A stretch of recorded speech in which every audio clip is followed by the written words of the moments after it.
Glória a Deus, sabadão 13 de setembro de 2025. Para honra e glória do Senhor, estamos aqui para mais um programa Manhã com Cristo. Agradecer a Deus por essa oportunidade, em nome de Jesus, de estar aqui mais uma vez.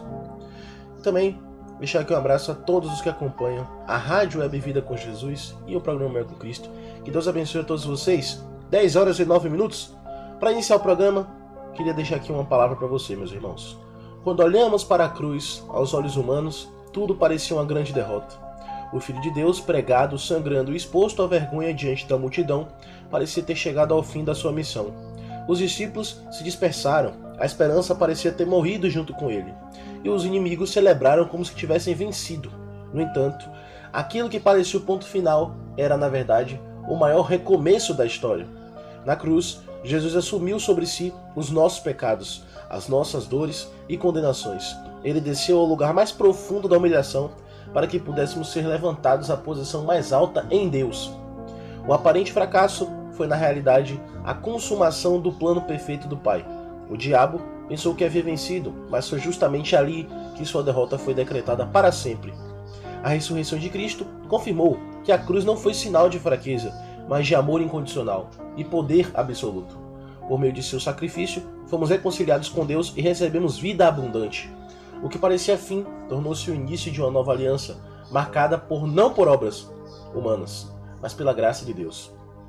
Isso nos ensina que muitas vezes nossas aparentes derrotas podem ser instrumentos para revelar vitórias maiores.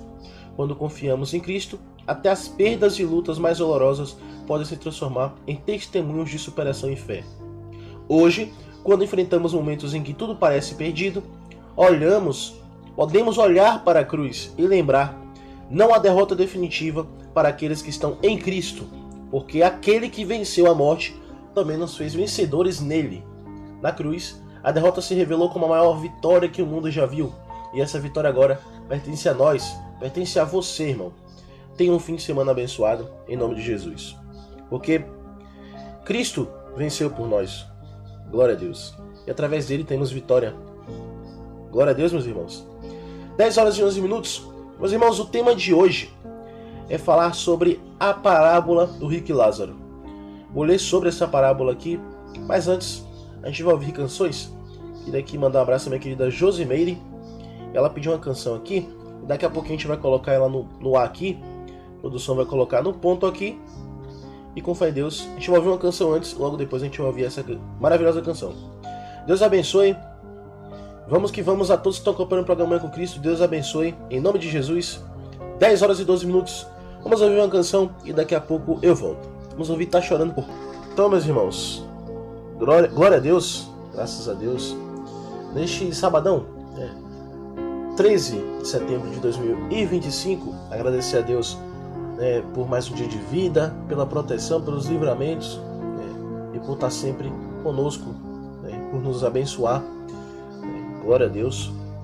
Agradeço a Deus em nome de Jesus.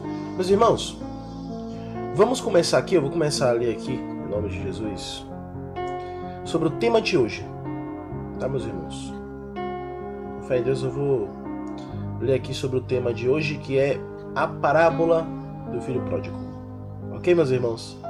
Essa aqui é uma parábola muito marcante, que Jesus contou e que muita gente até interpreta erroneamente, Mas Deus permite aqui dar uma leitura e uma explicação sobre essa parábola para a gente entender claramente o que ela quer dizer, tá?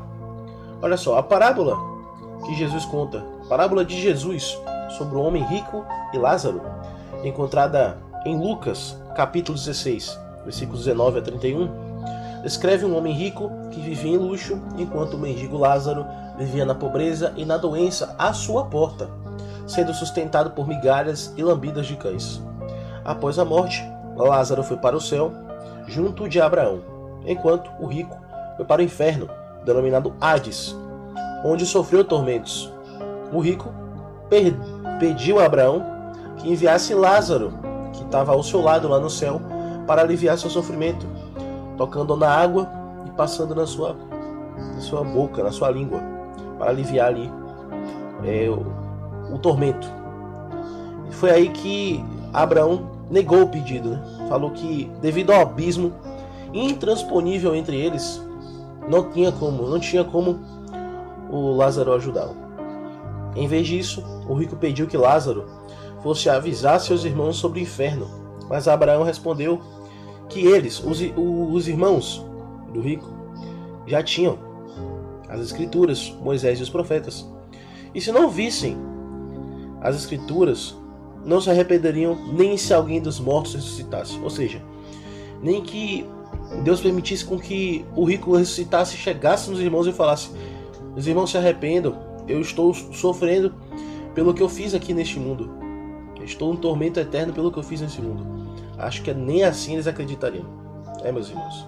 Então a gente separa aqui, olha, 3 tópicos. O primeiro tópico é a vida na terra.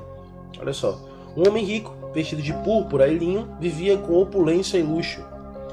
À porta do rico ficava Lázaro, um mendigo coberto de feridas que desejava comer as sobras da mesa do rico. Segundo ponto, a morte. Lázaro morreu e foi levado pelos anjos para junto de Abraão. O rico também morreu e foi sepultado. O pós-morte. Terceiro tópico, o pós-morte. O rico estava no inferno, Hades, em tormento, vendo Abraão e Lázaro no seio de Abraão. O rico pediu a Abraão que mandasse Lázaro lhe dar água para refrescar sua língua, mas Abraão negou, explicando que as posições haviam sido invertidas e um abismo os separava. Ou seja, na terra, o rico tinha um abismo do pobre Lázaro, do mendigo Lázaro, do doente Lázaro. E ao invés de, mesmo nesse abismo, ele ajudar o Lázaro em vida, ele humilhava, ele não deixava com que os seus empregados dessem nada de comida para o pobre Lázaro, que ficava na sua porta esperando migalhas. Então, quando Lázaro morre, ele vai para junto de Abraão, para o seio de Abraão. E lá ele desfruta das riquezas eternas, das riquezas que a vida eterna dá. Porque ele sofreu aqui, enquanto o rico, que teve do bom e do melhor aqui, isso não quer dizer, meus irmãos, primeiramente aqui antes de tudo, e quem é rico, quem desfruta do bom e do melhor, não pode herdar o reino de Deus. Claro que não. Isso não tem nada a ver. Porque se uma pessoa for rica e não adorar, não cultuar a riqueza mais do que a Deus, ela sim poderá ter um lugar na vida eterna, né? Isso só quem sabe, só quem vai dar o veredito é Jesus, não somos nós. Mas eu digo assim, o rico teve do bom e do melhor aqui e ele caçoava, humilhava quem não tinha, como foi o caso que ele fez com Lázaro. E quando Lázaro morre de fome, morre de doença, ele vai para o céu, do seio de Abraão junto a Abraão. Enquanto o rico, que humilhava, menosprezava e vivia do bom e do melhor aqui nas riquezas do mundo, foi direto para o inferno. Por que ele foi para o inferno? Não por ele ser rico, mas pelas atitudes que ele fez, pelo que ele fez em vida e principalmente com Lázaro, tá? Então, meus irmãos, Abraão fala, não tem como Lázaro molhar a mão na água e passar na sua língua, que o abismo separa. O abismo é gigante que separa vocês aqui. E não tem como. As posições haviam mudado. Ou seja, quem está lá em cima não pode ajudar quem está no inferno. Entende, meus irmãos? E quem está lá embaixo não pode chegar quem está lá em cima. Então, por isso que Jesus diz que deixe que os mortos sepultem os mortos, né? As pessoas mortas espiritualmente, mesmo vivas aqui, que estão mortas espiritualmente, essas ainda têm chance de se recuperar. Mas se morrer e não tiver o arrependimento, não tiver se arrependido, não tiver aceitado a Cristo, não vai adiantar de nada você fazer uma oração, não adianta de nada. Porque o próprio Jesus diz, na morte, a Bíblia diz, morreu, juízo. Não existe mais nenhuma forma de salvação. Só existe forma de salvação, só existe como ser liberto, salvo e restaurado por Cristo enquanto está vivo. Depois disso não existe mais coisa. Não tem mais como você ser salvo. E quem diz isso não sou eu, é a Bíblia. É o próprio Jesus, é a palavra de Deus. Entende, meus irmãos? Vou explicar aqui um pouco do significado da parábola, olha só. As consequências das escolhas. A história serve como um alerta sobre as escolhas que fazemos na vida e a importância de amar o próximo. Veja, meus irmãos, é uma parábola, assim como muitas que Jesus contou, é uma história fictícia, entre aspas, mas que tem um significado real, meus irmãos. Não leve uma parábola como algo que, é algo que foi só explicativo, mas Jesus utilizou a explicação daquilo para nos alertar e nos informar o quanto devemos ser fiéis a Deus, o quanto devemos proclamar o amor de Deus, verdadeiramente ser um servo de Deus, para não sofrer as consequências, meus irmãos. Entende? Então você vê, a história serve como alerta, do rico e Lázaro serve como alerta para as escolhas que fazemos na vida e a importância de amar o próximo. Jesus ele resumiu os 10 mandamentos em 2. Ame ao próximo como a ti mesmo e ame a Deus sobre todas as coisas. Amar o próximo como a ti mesmo é o mesmo que você não cobiçar a mulher do próximo, não roubar ao próximo. Entende, meus irmãos? Não levantar falso testemunho é a mesma coisa. Então quando você ajuda alguém necessitado, você não precisa chegar e alarmar os 4 cantos que você está ajudando, que você fez aquilo para aquela pessoa. Não precisa disso. Porque o único que vai nos dar recompensa, ele vê tudo. Você não precisa chegar e falar, oh, Deus, eu fiz isso. Não, porque Deus já sabe. Entende, meus irmãos? Não queira ser uma pessoa que ajuda o próximo só para aparecer. Porque aí você não vai estar amando ao próximo. Você vai estar amando a fama, a visibilidade por você ajudar aquela pessoa que está necessitando. Então ame a Deus primeiramente, ame os outros como a ti mesmo, ame o próximo como a ti mesmo. E ajude com o coração aberto. E não ligue se você vai ganhar algo em troca, não ligue. Porque você está ajudando para com Deus, assim como Jesus nos ensina a ajudar. Você acha que se o rico dessa parábola tivesse sido uma pessoa honesta, leal a Deus, que ajudasse, pegasse metade das suas riquezas e desse lá para os pobres, ajudasse lá aquelas pessoas que necessitavam, assim como Lázaro, ele teria ido para o inferno? Não teria, meus irmãos. Entende? A gente vê aquela passagem lá que Zaqueu ele sobe, né, no pé da árvore. Jesus sabia de tudo que ele fazia, que ele roubava aquelas pessoas ali. E Zaqueu ele promete a Jesus, eu vou devolver para cada um e ainda vou dar mais. E foi o que ele fez. Porque ali veio o arrependimento. Jesus disse, nessa casa hoje veio cura, veio libertação, veio nova vida. E foi o que aconteceu. Entende, meus irmãos? E muitos não têm o prazer de passar por isso. Porque o coração é de pedra, porque é fechado, porque não dá espaço para Jesus entrar. É triste, mas é a realidade. Muitas vezes essa é a realidade. A importância das escrituras. A resposta de Abraão ao rico enfatiza que as escrituras são uma fonte de sabedoria. A parte que Abraão fala a ele, ninguém vai alertar seu irmão. Lázaro não precisa ressuscitar e chegar lá no seu irmão e falar, nos seus irmãos e falar, seu irmão foi para o inferno. É porque ele amava as riquezas e não amava a Deus verdadeiramente. Não precisa. Se ele tem as escrituras que na época eram Moisés e os profetas, para que precisaria ressuscitar, como Abraão disse, um morto e chegar lá e falar com eles? Que era capaz até mesmo de eles nem acreditarem, não é mesmo? Mesmo um milagre de ressurreição não mudaria a atitude daqueles que não ouvem a palavra de Deus. Ou seja, se você pega uma pessoa perdida, completamente perdida, e ela não ouve a palavra de Deus, não adianta de absolutamente nada, meus irmãos. Ressuscitar uma pessoa morta e falar com aquela pessoa, porque ela vai continuar sendo a mesma coisa, tá? Ali precisa de um arrependimento genuíno. E quem diz isso não sou eu, é a própria palavra de Deus. O último tópico dessa passagem, do significado dessa parábola, é a salvação. Olha só, a parábola destaca que o amor ao próximo e a compaixão são fundamentais para a vida cristã, e que a justiça de Deus recompensa os corações compassivos, enquanto o egoísmo e a falta de amor podem levar à separação eterna de Deus. Veja, quando Jesus resume os 10 mandamentos em 2, ele fala um principal mandamento, que é amar a Deus sobre todas as coisas. Porque esse mandamento já faz com que você não tenha outros deuses diante de Deus, já faz com que você coloque Deus em primeiro lugar. E quando Jesus fala, ame ao próximo como a ti mesmo, ele resume dos 10, mais de 5 mandamentos em um só. Então nessa passagem aqui do rico e Lázaro, ele fala sobre isso.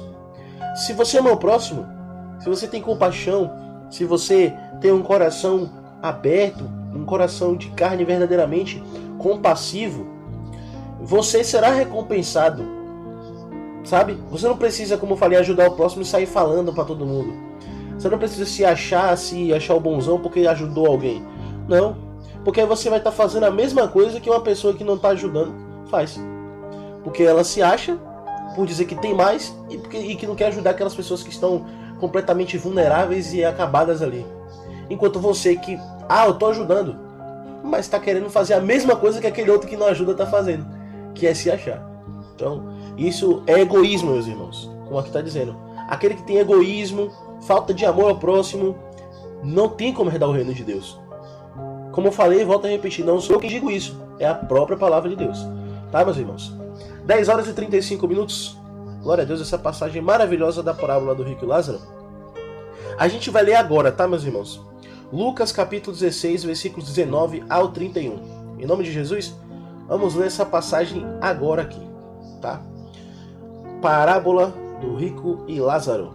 Vamos ler aqui, em nome de Jesus. Tá, meus irmãos? Bora lá. Ora, havia um homem rico e vestia-se de púrpura e de linho finíssimo, e vivia todos os dias regalada a esplendidamente. Havia também um certo mendigo, chamado Lázaro, que jazia cheio de chagas à porta daquele rico, e desejava alimentar-se com as migalhas que caíam da mesa do rico, e os próprios cães vinham lamber-lhes as chagas. Ou seja, ele desejava se alimentar das migalhas, meus irmãos, que caíam da mesa do rico, nos banquetes. Ele queria aquele resto daquela comida ali, aquelas migalhas, enquanto os cães lambiam suas feridas. E aconteceu que o mendigo morreu. E ao morrer, Lázaro foi levado pelos anjos para o seio de Abraão, né? E morreu também o rico, e foi sepultado.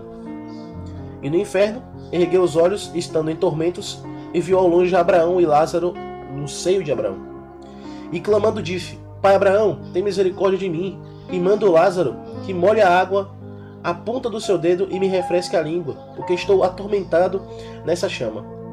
Disse, porém, Abraão: Filho, lembra-te de que recebeste os teus bens em tua vida, e Lázaro somente males. Agora este é consolado e tu atormentado. Aí muitos podem ler esse versículo e dizer que Abraão está dizendo: Deus deu tudo a você em vida. Você não aproveitou, não fez o bem. E é isso que ele quer dizer. Ele não está dizendo que porque o cara recebeu riquezas, maravilhas da vida, ele não tem o direito de herdar o reino de Deus através de Cristo. Nada disso. O que Abraão quer dizer, eu vou repetir novamente, é: Disse, porém, Abraão: Filho, lembra-te de que recebeste os teus bens em tua vida. Em outras palavras, recebeu tudo de maravilhoso, mas não teve o amor ao próximo, o que Jesus prega. Não teve a compaixão, não levou os mandamentos, a lei verdadeira de Deus na sua vida.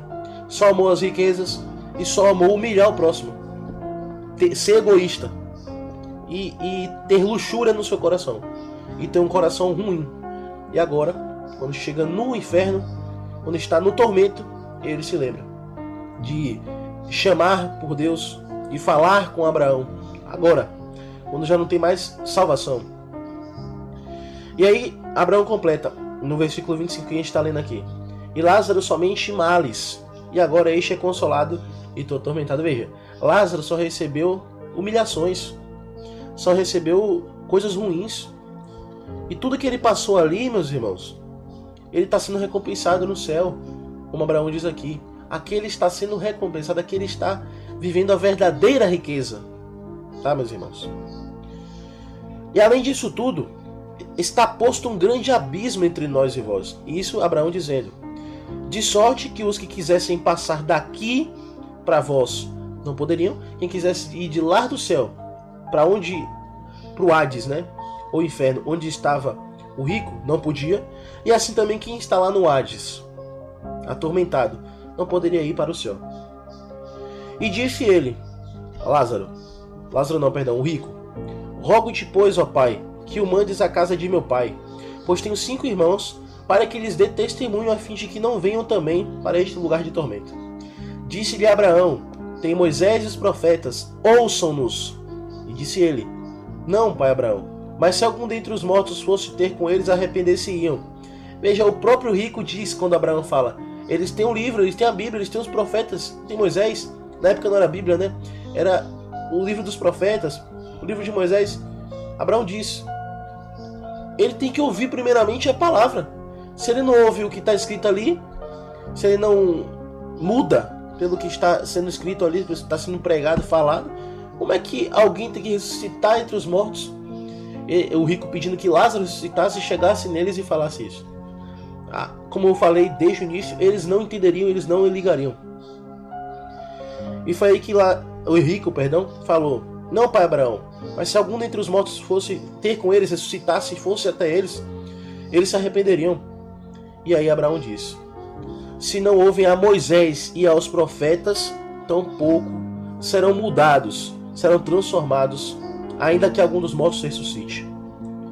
Então, meus irmãos, essa passagem é um pouco dolorosa, mas é uma passagem necessária para você entender como é que funciona aqueles que não buscam a Deus verdadeiramente.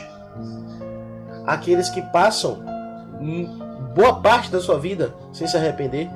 Aqueles que não têm arrependimento em vida. Não adianta de nada a pessoa morrer sem se arrepender, porque quando morre já foi. Como eu falei, Jesus disse, morreu, acabou. Morreu é juízo. Morreu, vai esperar o juízo.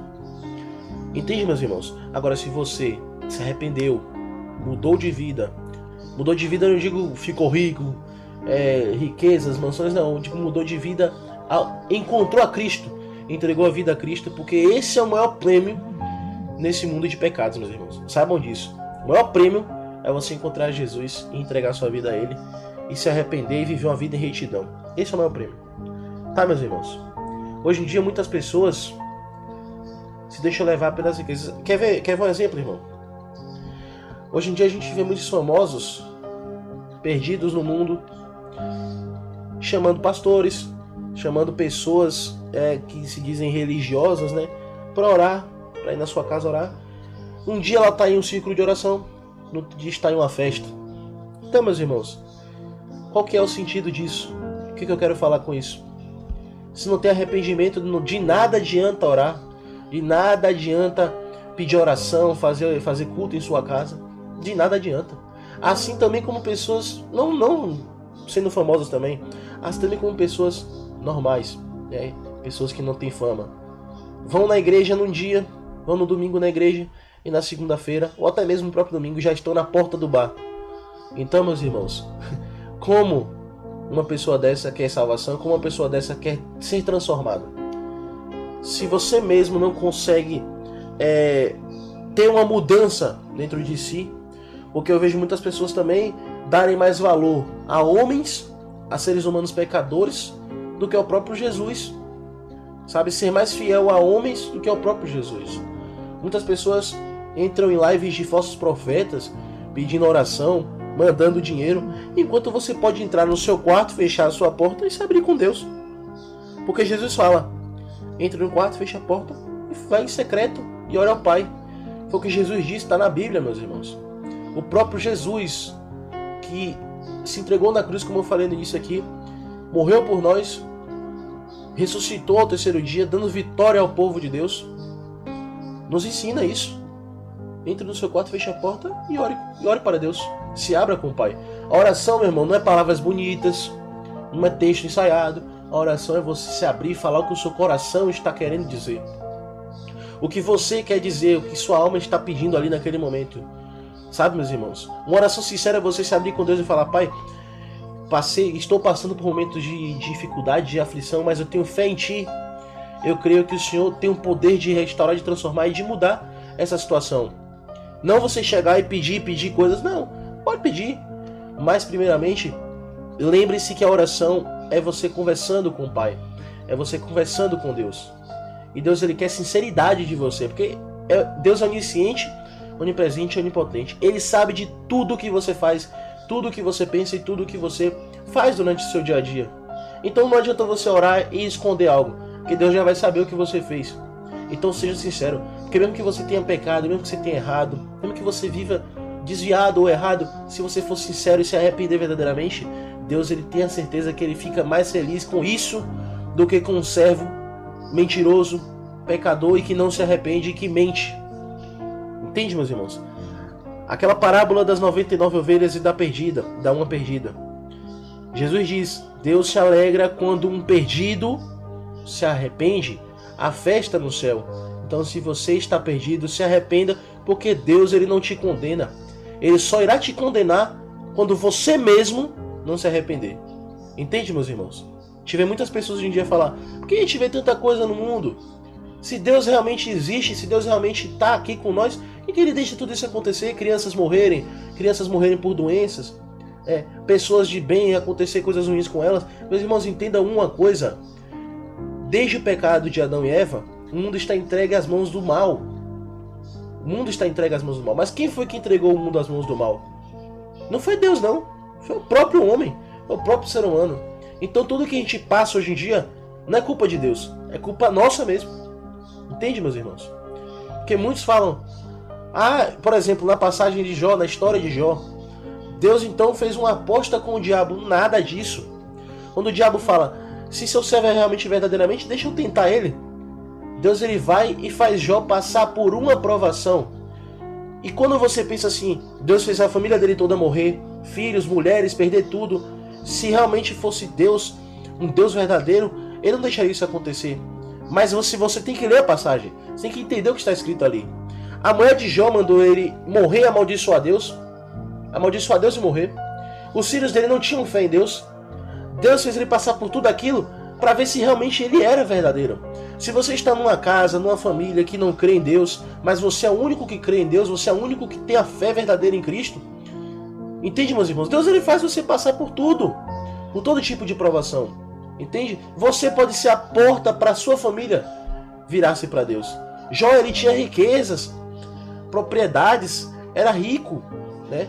E ele, além de ser rico de riquezas terrenas, ele era rico da fé em Deus. Ele tirava o melhor que ele tinha, sacrificava a Deus e agradecia a Deus por tudo que ele tinha. Mesmo sua mulher sendo contra, mesmo seus filhos não ligando, também sendo contra. Então quando ele passou por aquilo tudo, Deus ele não tirou pessoas que também eram filhas dele, que também criam nele, não. Ele tirou pessoas que ao invés de ajudar Jó, ao invés de o ajudar a ser salvo, a sair do mal, ao invés de Jó ajudarem eles preferiram seguir o caminho ruim, preferiram seguir a sua própria vontade. E quando tudo aquilo acontece, isso não quer dizer que Deus fez aposta com o diabo, que Deus ele gosta de tirar tudo que os seus filhos têm, nada disso.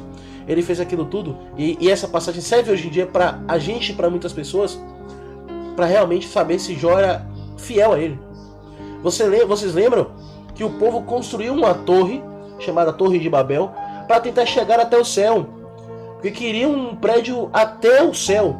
Mas quando Deus viu aquilo, ele fez com que aquele prédio caísse, tudo sumisse e aquelas pessoas ficassem uma falando com a outra sem ninguém entender. Modificou e transformou as línguas. Porque desde o pecado de Adão e Eva, desde a morte de Abel por Caim, seu próprio irmão, o povo continua até hoje e vai continuar até a volta de Cristo, até o juízo final, sendo pessoas ruins, maldosas, que fazem o mal e que depois de fazer o mal, depois de fazer o que faz, depois de levar sua vida para um caminho totalmente errado, vai culpar Deus. Como a gente vê muitas pessoas fazendo, culpando a Deus pelos seus próprios erros e pelas suas próprias escolhas. Entende, meus irmãos? Então, você veja, Jó, ele ficou lá com lepra, doente, passando tudo aquilo de ruim, perdeu tudo, mas em nenhum momento ele negou a Deus. Ele questionava a Deus por que ele estava passando aquilo, mas nunca ele chegou e falou, vou amaldiçoar a Deus e vou pedir para morrer. Não. O que sua mulher falou para ele fazer, ele não fez. Que era amaldiçoar a Deus e morrer, ele não fez isso. Até os seus amigos que chegavam ao seu redor e falavam com ele, falavam, Jó, você errou, se arrependa. Mas Jó tinha certeza que não tinha errado. É como hoje em dia muitas pessoas, né? Muitas pessoas, porque são maltratadas, não são bem vistas dentro de uma igreja, abandonam totalmente a fé, porque a culpa é de Deus, né? É como eu falo, a igreja está ali, o templo está ali, pastores e lideranças estão ali, todos são humanos e pecadores também. Os irmãos da igreja todos são humanos e pecadores também. Se você deposita a sua fé, se você deposita a sua vida na mão de pecadores, na mão de pessoas também que podem pecar, assim como nós, você não vai nunca ter um encontro verdadeiro com Deus. Entende, meus irmãos? Aí a pessoa pode dizer, por que você tem essa certeza? Porque, meu amigo, se você não deposita a sua fé verdadeiramente em Jesus, que é o nosso Salvador, se você tira os olhos do humano, do homem, da mulher, do pecador, e olha para Cristo, você não terá medo de ser uma pessoa que seja desconsiderada pelos outros, humilhado pelos outros. Porque eu já vi muitos se desviarem, perder a fé em Deus. Por quê? Porque uma irmã da igreja falou mal dela. Aí todo mundo da igreja ficou contra ela. Aí ela sai da igreja e vai falar mal de Deus. nunca mais vai para a igreja, morre sem se arrepender e já foi. Porque o pecado da blasfêmia contra o Espírito Santo não tem arrependimento. E muitos se perguntam qual é o pecado da blasfêmia contra o Espírito Santo. É esse. É você sair de uma igreja, você sair de um local que você foi humilhado, que você passou por coisas ruins. E ao invés de você pensar assim, a culpa não é de Deus, as pessoas ali são seres humanos e pecaram, são pecadoras, erraram comigo. Se você tem na sua consciência que você não fez nada de errado, e que mesmo que você tenha feito, ninguém tem o direito de abrir, falar mal de você, nem nada disso. Entende, meus irmãos? Porque você ainda tem chance de se arrepender, todos nós temos. Mas se você sai de uma igreja dessa, sai criticando a Deus, sai falando, por que Deus permitiu isso comigo? E nunca mais vai para a igreja, e não quer mais ir saber de Deus, saber de nada. Esse é o pecado contra o Espírito Santo. Esse é o pecado que não tem perdão. Entende, meus irmãos? Porque essa pessoa não tem mais como se arrepender. Ah, o que? Está condenada? Não. Porque, primeiramente, meus irmãos, se quando a pessoa fala blasfêmia contra o Espírito Santo, você já sente no seu coração, mesmo desviado, você já sente no seu coração, será que eu pequei? Você já fica nessa dúvida? Você não pecou. Porque quando a pessoa blasfema contra o Espírito Santo, ela não diz que blasfemou, ela não para pensar, não para refletir, ela mesmo pega e fala, não fiz nada, eu não fiz nada, a culpa é de Deus, a culpa é da igreja, e não se arrepende. Já foi. Ela mesmo se condenou. Ela mesma não se arrepende mais. Não foi Deus que condenou ela, foi ela mesma. Entende, meus irmãos? Mas quando você sente no seu coração, ali mesmo é o próprio Espírito Santo fazendo com que você reflita, rapaz, será que eu estou seguindo certo? Será que eu estou fazendo o caminho correto? Entende, meus irmãos? Então leve isso no seu coração. Não deixe de cultuar a Deus, não deixe de ser firme no Senhor. E ao invés de você questionar o que Deus fez ao longo da vida, ao longo da história humana, não questione, apenas reflita. Porque Deus, depois da Torre de Babel, depois da morte de Abel por Caim, depois de tanta maldade no mundo, Deus ele pensou em acabar com a raça humana, acabar com a terra. Mas veio Noé. E Deus fez uma aliança com Noé. Vou salvar você e sua família, vai vir um dilúvio, e eu faço esse pacto contigo. Não terá mais destruição em água. Acabou. Teve o dilúvio, aquelas pessoas que zombaram de Noé por mais de 100 anos ou por 100 anos, zombaram de Noé enquanto ele construía a arca. Mesmo sua família, ou crendo ou não em Deus, Deus ele tem misericórdia dele e da família dele. E aquelas pessoas que não se arrependeram, morreram no dilúvio. Aí muitos hoje em dia querem questionar, por que Deus permitiu isso? A mesma coisa de Sodoma e Gomorra, meus irmãos. Você está num local que só tem impurezas, imoralidade sexual, coisas que não convêm com os mandamentos de Deus, com a palavra de Deus, com o que Cristo nos ensinou. Você acha que uma coisa daquela ali, uma cidade daquela, aquele povo, merece ser salvo? A mesma coisa de Sodoma e Gomorra, a mesma coisa da construção da Arca de Noé, a mesma coisa de Nínive. Jonas ficou com medo de pregar lá. Entrou no barco, não quis pregar, ficou com medo. Foi contra o que Deus levantou para ele fazer. E em Nínive pregar o arrependimento, porque aquela cidade ia ser destruída. Ele não quis fazer isso. O que aconteceu? O barco começou a tempestade, o barco começou a balançar, jogaram ele no mar, um peixe engoliu ele. Mas, 3 dias depois, o peixe jogou ele para fora. E aí ele pensou, eu tenho que fazer, porque foi o que Deus me mandou fazer. Se Deus ele te confidencia e te manda fazer algo, você vai questionar ou você vai fugir para não fazer? Meu amigo, o próprio Jesus diz, não tenham medo daqueles que podem matar a vida, matar a carne, matar você aqui neste mundo, mas não podem matar a sua alma. Entende, meus irmãos? Não tenham medo. Se você pagar até com sua vida, pague. Mas não tenham medo, porque o próprio Jesus diz, aquele que não pode matar a alma, mas pode matar o corpo, não tem nada, não tem com nada. Porque essa própria pessoa que te mata, ela não tem nem carne, nem alma, nem espírito, não tem coração, não tem nada. Entende, meus irmãos? Assim como muitos que zombam da palavra de Deus, ou que fazem da palavra de Deus um comércio, essas pessoas não têm alma, não têm coração, não têm nada. E quem diz isso não sou eu, as próprias atitudes deles, e a Bíblia também fala. Porque usam a palavra de Deus que foi dada de graça para receber riquezas, para ludibriar e enganar o povo que está ali esperando a palavra de Deus, mas recebe o quê? Mentiras, enganações, e já é fruto daqueles falsos profetas. Jesus fala: da árvore conhecerei o fruto, né? Dos frutos que a árvore dá, você conhece a árvore.